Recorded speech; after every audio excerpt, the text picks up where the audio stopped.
I'm Mint Salad, and I saw Jessica Jones Season 1, Episode 6, aka You're a Winner. It is directed by Steven Surgic, written by Edward Ricourt. If you haven't seen this episode, I will spoil it for you. Time and temperature check, it is 3 p.m. It is 75 degrees, humidity is 85%. On with the review. This episode starts with Kilgrave convincing a bunch of millionaires to give him money in this game of poker, and the cards that he has are the weakest cards, but because he can convince people to do what he asks them to do, they just give up all their money and now he's super rich. I find it really fun that Kilgrave is in his time of his life where he no longer wants people to just do what he says because it's boring. He wants to convince people to do what he says, actually convincing them instead of just using his powers. It's a good development on his powers. Knowing humans, of course Kilgrave would be bored of his powers. You are bored of what you know the most. Mundanity, even if it's extraordinary, it's still mundane to you. And you just want to try new things, like how normal people have to convince others to do their bidding, which is through various means. But he uses this money and he's able to buy the childhood home of Jessica Jones, and that's where he's at. Also, speaking of Jessica Jones, she's trying to find out a way to get him, trying to get Kilgrave. But then we got Luke Cage. Even though their rocky relationship is, well, rocky, Jessica Jones takes up the case that Luke Cage has proposed for her. She has to look for some guy that owes money to a bunch of loan sharks. Also, the loan sharks are looking for him, and also the sister is worried about him, and Luke Cage promised his sister, yo, I'll get him. And Luke Cage is not very successful, and Luke Cage hires Jessica Jones, and so Jessica Jones is on the hunt. She's go, alright, I gotta get him, I gotta find him, and he's relatively easy to find because he signs up for this giveaway for an Xbox, and guess what? She calls him and does a fake accent. Hey, you won this prize. Oh my goodness. You gotta come to this address at this time in order to pick it up. And he's waiting. He's having a big old waiting. And this guy is having a big old waiting. And guess what? Luke Cage and Jessica Jones finds him. And they ask why he left.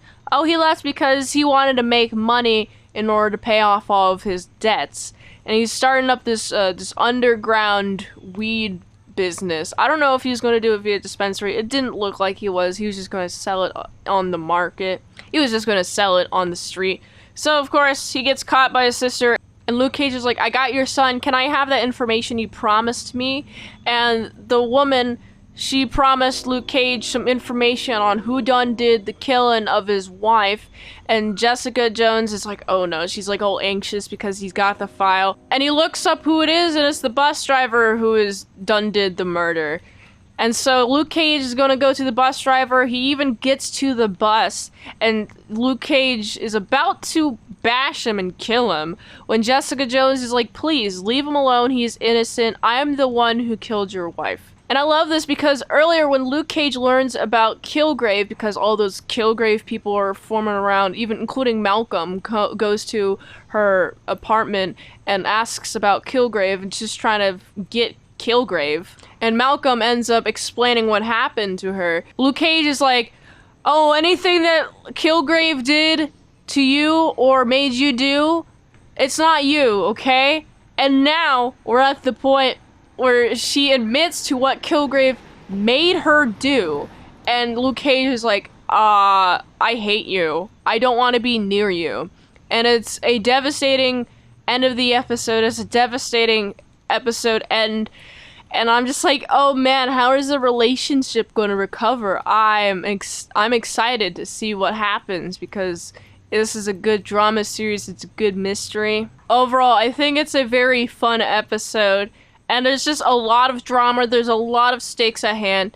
This follows an episode where they failed to detain and capture Kilgrave. Well, they detained him, but they didn't successfully capture him because he got by those guys that he paid to protect him. I'm excited to see how the relationship pans out because Luke Cage really loved his wife.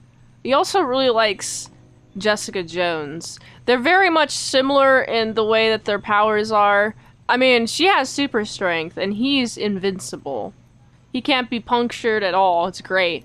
So they're pretty much a perfect pairing. I just want them to talk it out. But Jessica Jones is not the type of person to talk things out. Also, I don't know if Luke Cage would have accepted the Kilgrave thing before this episode. Jessica Jones certainly wasn't trying to say, hey, Kilgrave made me kill your wife on the first meeting, which Luke Cage would have liked. He's like, it's not even bad that you killed my wife, it's that you hid it from me. You didn't confide in me. And I get it, she has major trust issues, especially since Kilgrave is so unbelievable as a concept. But with more and more people coming forward about the Kilgrave stuff, it's more and more believable. And I like how Luke Cage is introduced to the Kilgrave stuff now. So then when Jessica Jones says what she had to do while Kilgrave was controlling her, then Luke Cage has to deal with the emotions of that. It's pretty great. I gotta give this episode, it's a good one. It's a 7.7 out of 10.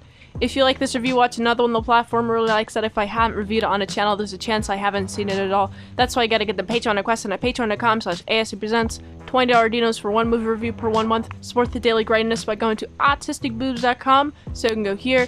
And until next time, on Mint Salad Saw, I'll see you later, my salad croutons and bacon bits. Goodbye.